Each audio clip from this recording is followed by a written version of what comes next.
Lower the wholesale price. At least make it half. Excuse me, who is this?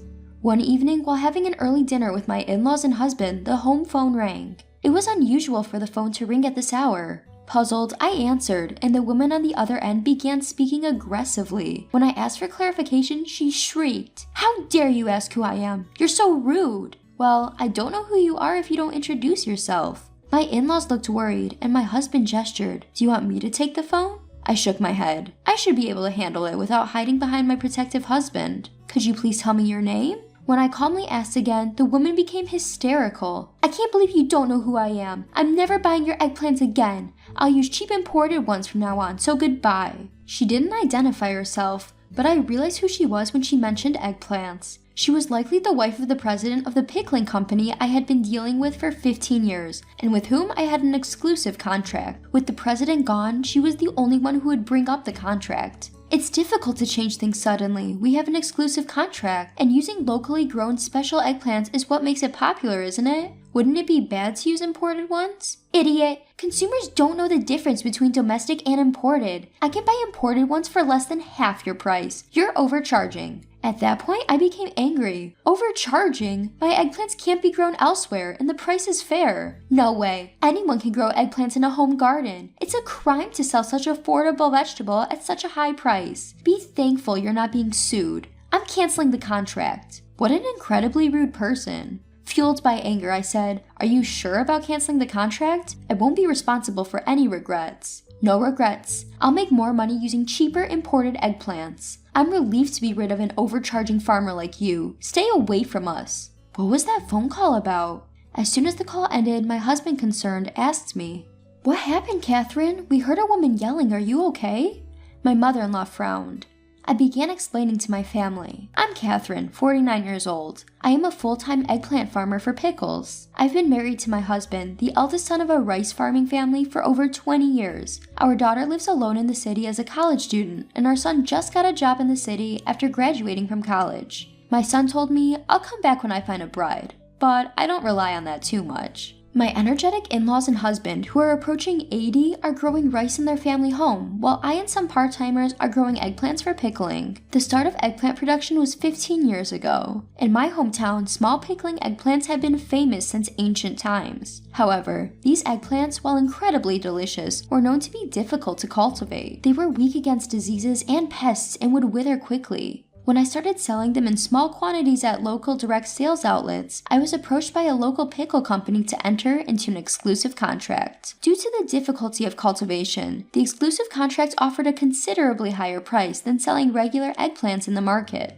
When I heard about the deal, I was excited and thought it sounded interesting. But I was scared of being sued for breach of contract if the cultivation failed and I ended up in the red. As I was worrying, my husband said, "We have income from rice, so let's give it a try, even if it doesn't work out." And so my challenge began. I continued to try better cultivation methods every year, working diligently for 15 years despite many failures. The scale of the pickling company increased as they started selling online, and the volume of eggplants I delivered grew accordingly. Some companies heard that I was solely responsible for producing pickling eggplants and approached me for business, but I had no intention of expanding my eggplant production further. The exclusive contract was more difficult than I had expected. Although the income was stable with a fixed contract price, I had to deliver a certain amount without fail. I began to think that once my in-laws retired from the front lines of rice farming and my husband and I took over as the main rice farmers until our son took over the family business, it might be okay to quit the exclusive contract. However, I owed a debt of gratitude to the company president, so I continued to deliver the best eggplants every year as long as they wanted them.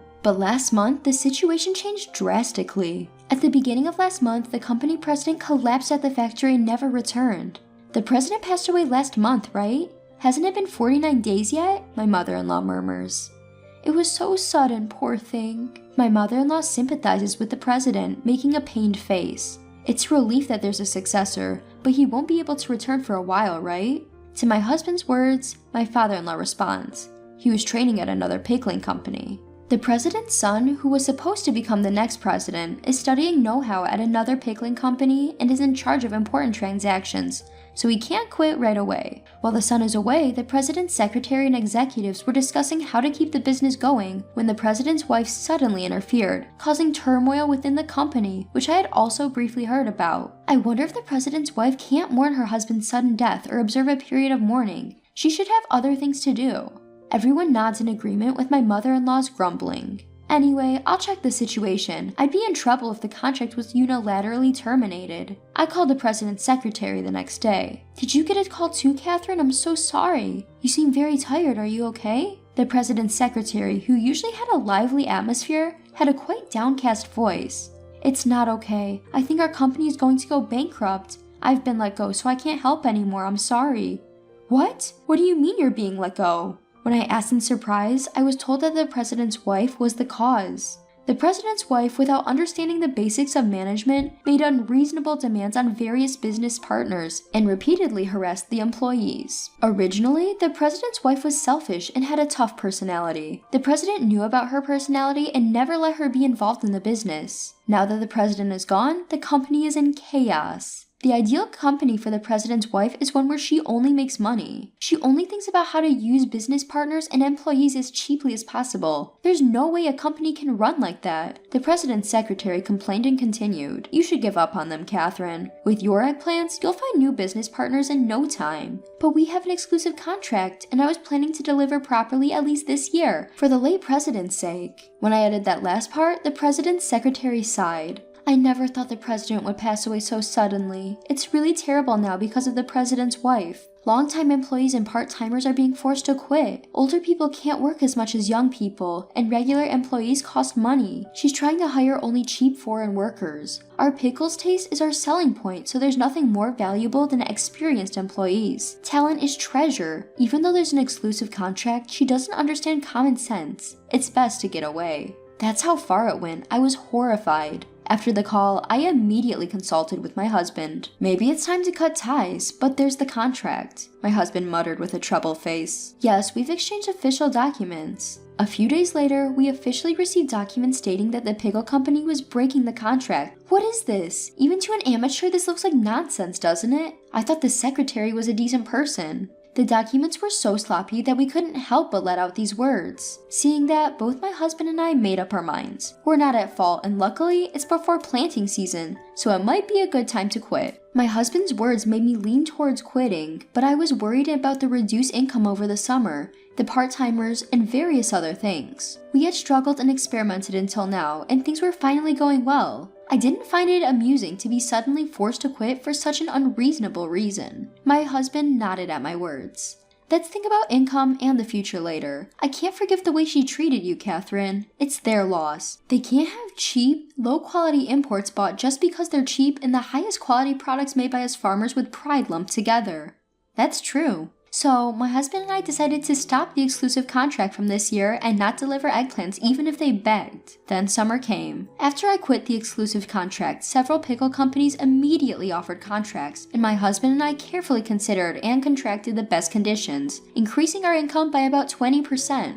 We found a new shipment destinations for the eggplants, and as we worked busily every day, I almost forgot about the rude president's wife. One day, my mother-in-law came to my workplace with an eggplant pickle. Catherine, this is awful, look.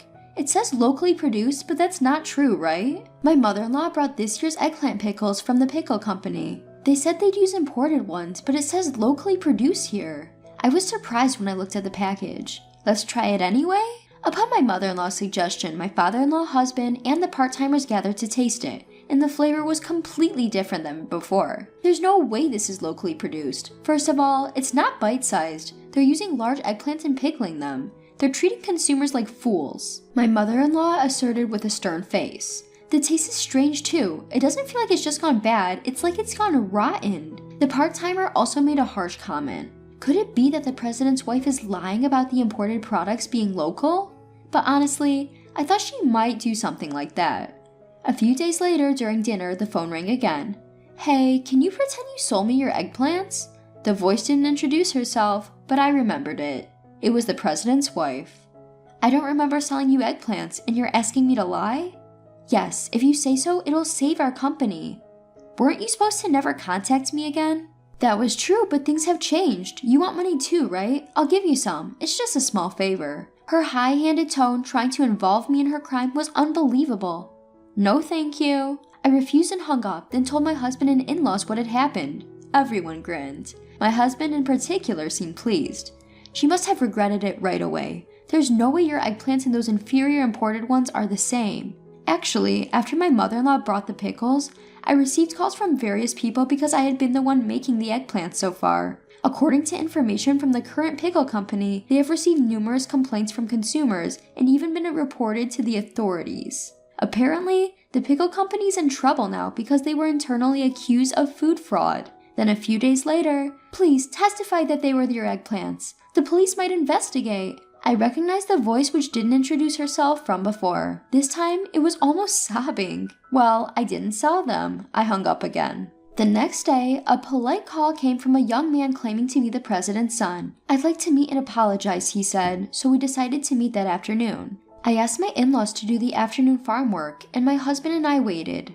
A young man, another young man, and a flashy older woman arrived. One was the president's son, the other his current secretary, and the woman was the president's wife. The two men were very polite, but the president's wife had a sullen attitude. Skipping greetings, the son forced the president's wife to bow her head, and they both prostrated themselves. Rubbing their heads on the floor, they apologized. Although I know the situation, is there any way you could supply eggplants again? The son pleaded, but I refused. I'm sorry, but it's impossible. You terminated our exclusive contract. I felt sorry for the son, but considering the president's wife's attitude and that we already had a contract with another company, it was truly impossible. He understood when I told him my honest feelings. Far from it, the president's son seemed to think it was only natural that I would refuse. I guess you're right. I'm very sorry for this. We unilaterally terminated the exclusive contract due to our circumstances, so we'll pay the penalty as initially agreed upon. He easily gave up and began preparing the documents with his secretary. Then, the president's wife widened her eyes. What are you thinking? We've been ripped off until now, so there's no need to pay the penalty. We got caught this time, but we can do better next time. It's the importer's fault that more than half of the imported eggplants were rotten. If we find a cheaper place, it'll be fine. So, you tried to use cheap imports and failed miserably. That's what Catherine told you, right? That you would regret it. When her husband made a sarcastic comment, the two young men said, "Indeed, that's exactly right." They hung their heads. I was concerned about the president's wife's words and asked her again, "By the way you're talking, are you planning to continue labeling the products as locally produced even if you can't get my eggplants?" "Of course! It's more profitable and everyone is doing it." The president's wife showed no remorse and started yelling at me. My husband and I were both taken aback. That's when the president's son lost his temper. "Mom, just be quiet. I only brought you here today to apologize, but I'm fed up with you." Upon being scolded by her son, the president's wife was flustered. "I was just trying to make money." "You only think about making money for yourself. That's not how a company should operate." "But isn't it a company for making money?" I was irritated by the clueless president's wife. Although on a different scale, I also employ part-time workers. It's not right to think that it's okay to lie as long as you make a profit. I believe that a fair relationship, where both employees and contracted farmers like us can make legitimate profits, is the right one. It's wrong for only one side to profit. At my words, the son, the young secretary, and my husband all nodded. "You're right, Mom. Who doesn't understand that is finished as a person at the company. I'll cut ties with her. However, she needs to take responsibility for ruining Dad's company." Upon hearing her son's declaration of disownment, the president's wife seemed to be affected for the first time. She was so shocked she turned pale and silent. She suddenly became stunned and docile. After that, the case was deemed malicious, involving intentional mislabeling of the origin. It was written in bold letters in the local newspaper that the police had started investigating for fraud, and it became a big news story in the area for a while. The pickle company eventually went bankrupt, and the president's wife was abandoned penniless by her son, fearing prosecution and living in hiding. The president's son and the veteran employees who returned at his call are working hard to deal with the aftermath and establish a new company. I received the penalty for the breach of the exclusive contract, and the matter was settled. Since then, my son has returned and decided to take over the farm. He seems to have found a bride who will happily work on the farm with him. With the happy news, our family's daily life has become very enjoyable.